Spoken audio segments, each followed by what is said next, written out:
It's time now for us to cross the seas to the United States. And of course, the Democratic Party has been holding its primaries. And today, yesterday going into today has been called Super Tuesday. And this is because this is where a huge amount of delegates are up for grabs in the nomination race for the presidential candidacy for the elections later this year. And it's been a bit of a surprise. And the two front runners, Joe Biden and Bernie Sanders, seem to be in the front. Let's find out a little bit more about what the surprise has been with our US correspondent, Sherwin Bryce-Pease. Sherwin, thanks very much for joining us. Is Sherwin there? Sherwin, thanks very much for joining us. So, about a week ago, Joe Biden's race didn't seem like it was going to quite take off, but it's been quite dramatic. Well, Joe Biden, I think, Peter, would tell you that going into Super Tuesday has ensured, certainly for his campaign, that it's a Super Wednesday in terms of the results for his campaign. So far, picking up 9 of the 15 contests, leading in an additional state in Maine, where those numbers are still outstanding. While Bernie Sanders, who really had the momentum going into the Super Tuesday contest, had not a bad night, but certainly not as great a night as Biden. He's picked up 3 wins so far. He's leading in California. California, of course, the delegate-rich state. But what's also something to consider, Peter, is the fact that it's not winner takes all. So you might have won a state, but you actually have to distribute those delegates proportionally based on all the candidates that have breached the 15% threshold. So in a number of states, you have Joe Biden, Bernie Sanders, and Michael Bloomberg showing up above 15%.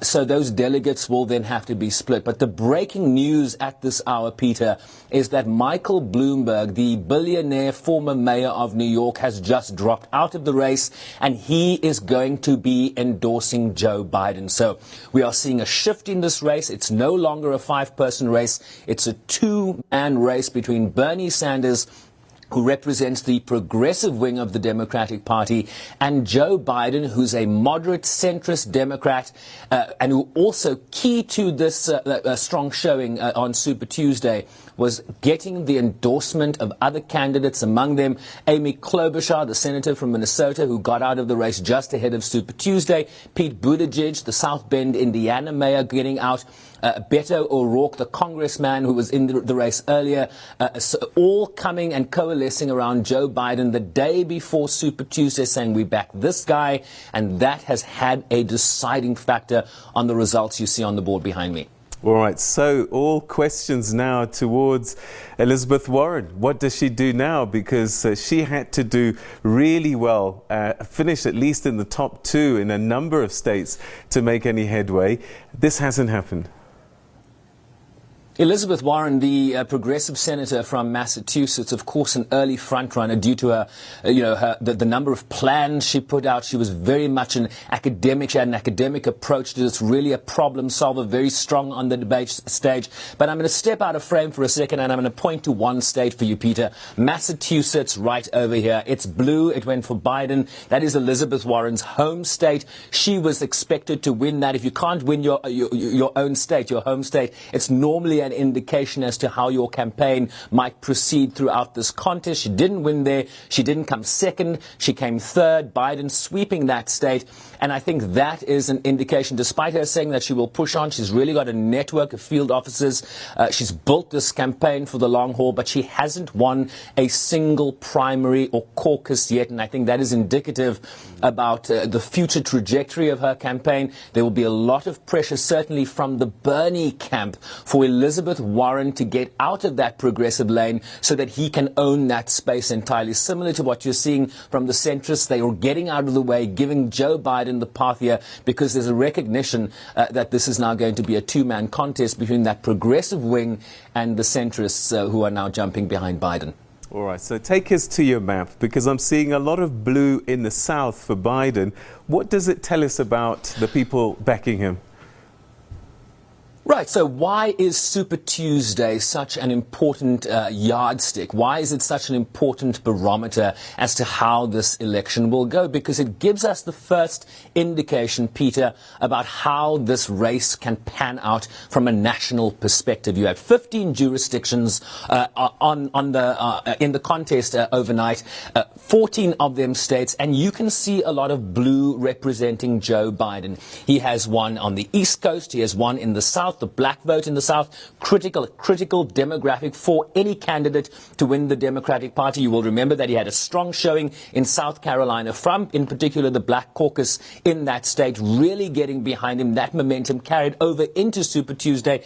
And so you see him winning even in states, Peter, where he did not campaign. This was a critical state. This is Amy Klobuchar's state, the senator from Minnesota. She got out of the race just ahead of Super Tuesday. She was expected to win that race. Her getting out gave Biden the necessary boost to win there. But then again, you have a different story. The green represents Bernie Sanders here. So to the west, you are seeing a stronger showing for Bernie Sanders. And of course, he leads in the delegate-rich state. There are over 400 delegates at play here. And just to break down the numbers for you now, the magic number to win the Democratic nomination is you need to win 1,991 delegates. So far, Biden has the lead at 390 after this strong showing. He was trailing Bernie Sanders by quite a margin going into this. He now has the lead. The momentum is with Biden. He is now the front runner. Bernie Sanders has a total of 330 delegates. So there you have the two front runners. Remember, the magic number is 1991. We still have a long way to go in this race. New York State hasn't voted. Arizona hasn't voted. Michigan. This is going to be a true test to see what these Midwestern states do. The Pennsylvania's, Michigan's and Wisconsin's. Florida is another big state in the South that hasn't voted. So this is a campaign that is built for the long haul. We are not going to get a definitive answer about who is going to win this nomination. And people also, Peter, talk about a possible contested convention in Milwaukee in July, where essentially neither of the candidates, after all the contests, have the required number to win the nomination. So it then becomes a fight on the convention floor. You also have this thing called super delegates. These are senior leaders of the Democratic Party. They also have a vote. Who will they support? My bet is they're going with Biden. All right. So is it now down to who people think is likely to beat Donald Trump at the end of the year? Remember, one of your first questions was Biden wasn't, on the radar a week ago, and what's really happened here? You saw, Peter, a late surge towards Biden. You saw other candidates recognize they no longer had a path to the nomination, and so for the good of the party, there's a real sense among establishment Democrats that Bernie Sanders represents an existential threat, certainly not just to winning the White House, but in terms of winning the House and the Senate. Those down ballot races. In a presidential election, people tend to vote for other candidates on the ballot as they vote for the White House nominee. So there was a big concern, certainly from establishment Democrats, that Bernie Sanders has not been able to expand that coalition that really thrust him to the forefront of electoral politics in this country against Hillary Clinton in 2016. And there's a feeling that he's not been able to expand that base. So the big concern here for centrist Democrats, and certainly why you seeing this coalescing around Biden, is because there's a view that Bernie cannot beat Trump and that Biden can. So despite his gaffes and his inability to be a really standout debater on the debate stage, there's a sense that that Joe Biden, being centrist, he can win independents, he can win moderate Republicans who are disaffected by the incumbent. That's kind of the strategic move you are seeing in terms of this late shift towards Biden right now, despite him not being sort of the debate champion, if we can call him that. All right, so Bernie Sanders has some thinking to do. As you were saying earlier on, it's not winner takes all, but he had to win California by a huge margin for it to be worth his value. And in the other states as well, it's not just winning, but winning big, and that doesn't seem to be happening. Yeah, Joe Biden won big in a couple of states. I mean, if you look at Alabama, for example, Joe Biden winning with 63% of the vote. Don't forget, Alabama's in the South. There's a strong black African-American demographic there, so that was an important constituency. He won in Arkansas 41-22, so there's some big margins. In North Carolina, 43-24, and you're not seeing the same margins of victory where Bernie Sanders is winning in Utah and in Colorado and possibly in California behind me, this green section over here. In Utah, Bernie Sanders is winning 35-17. In Virginia, Virginia right over here, Peter, Joe Biden winning there by 53-23. California right now, which is still outstanding over there, California, we have him at 33-24. So he'll win 33% of that vote, and Joe Biden is still going to get a big chunk of delegates with 24%, and I think that's now the big concern for the Sanders campaign moving forward. Because there's a proportional allocation of votes, it's going to be very difficult for any of these candidates to streak ahead in the delegate count if they don't consistently win big in the states that lead us to the convention in July. All right, and perhaps finally, I guess now Bloomberg has just stepped out of the race. He had said before that if he steps out, his money machine will go into the Democratic Party with one candidate. We now know who that is. And Biden needs the money. And if we see how much Bloomberg spent just on Super Tuesday, this is an enormous war chest that Biden stands to gain.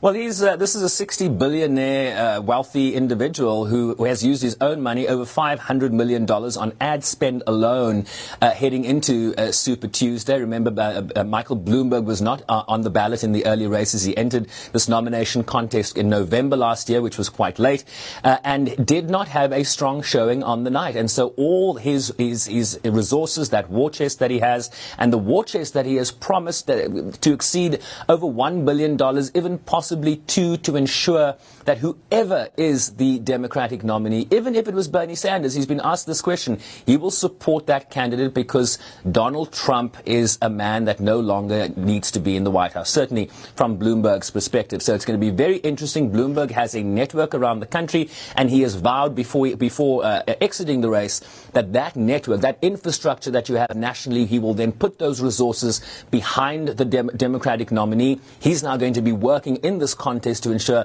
that nominee is Joe Biden. So yeah, very important role here, and also Bloomberg recognizing the big picture here. They fear Bernie Sanders in a sense that a Democratic Socialist, they believe, cannot win the coalition of voters required to win in a general election. They're now backing Biden.